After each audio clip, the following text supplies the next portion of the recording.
నువ్వే. నీ జీవితాన్ని ఎప్పుడైతే నువ్వు ఆయనకి అర్పించి నీకు ఉన్నదంతా ఎప్పుడైతే నువ్వు ఆయనకి చెప్తావో, ఇలా ఒక రూమ్లోకి వెళ్ళండి. మీరు ఇలాగ 2 చైర్లు వేసుకుని ఒక చైర్లో మీరు కూర్చోండి, ఒక చైర్లో ఏసై ఉన్నాడని మీరు విశ్వసించి నమ్మండి, మీరు మాట్లాడండి. అద్భుత రీతిగా దేవుడు ద్వారాలు తెరవకపోతే నా పేరు మార్చుకుంటాను ఖచ్చితంగా. ఎందుకంటే నా జీవితంలో జరిగింది. నా జీవితంలో నా తల్లిదండ్రులు, మా నాన్న ఎంప్లే సంతకం పెట్టేశాడు, దగ్గరే ₹1,00,00,000 వరకు లాస్ అయిపోయారు. అవి మా అమ్మ ఇక్కడ వడ్డీలు కట్టి అక్కడ కట్టి అక్కడ కట్టి అలా అలాగా లాస్ట్కి మా అమ్మ ట్యాబ్లెట్లు మింగేసింది. అప్పుడు ప్రభువుని తెలుసుకోవడం, అప్పుడు ప్రభువు నన్ను దర్శించారు. అంతకుముందు మేము మొత్తం అన్ని దేవాలయాలు తిరిగి అన్ని చేశాక ఇలా జరిగింది. దేవుడు అనేవాడు ఎక్కడ ఉన్నాడని అప్పుడు ఆలోచించాను నా 10th క్లాస్లో.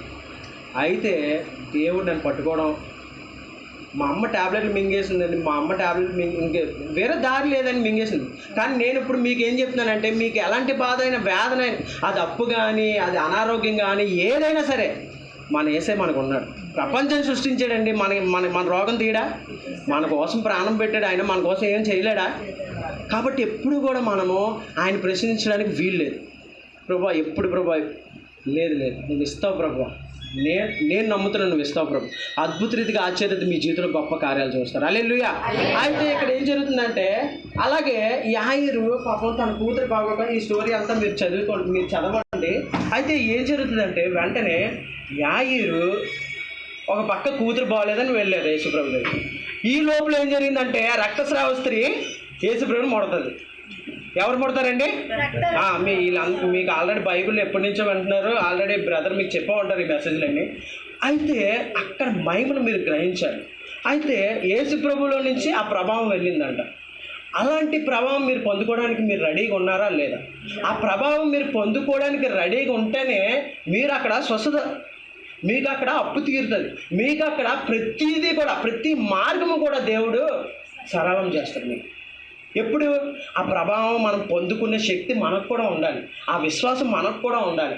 ఆ విశ్వాసం ఎప్పుడైతే, ఆ విశ్వాసం మనకు ఎలా వస్తుందంటే, నిత్యం ఆయనతో గడపాలి. హల్లెలూయా. ఈ రోజుల్లో అపవాదిగాడు చెప్తున్నాను, ప్రతి జనాలతో ఫుట్బాల్ ఆడేస్తున్నాడు.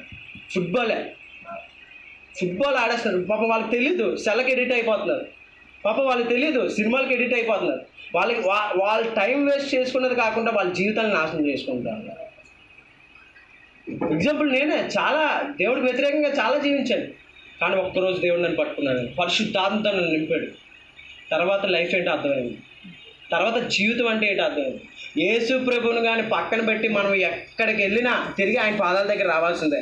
అదేదో ముందే ఆయన పాదాల దగ్గరికి వచ్చామంటే అన్ని ఆశీర్వాదాలు పొందుకుంటాం, ప్రతి బ్లెస్సింగ్ మనం పొందుకుంటాం.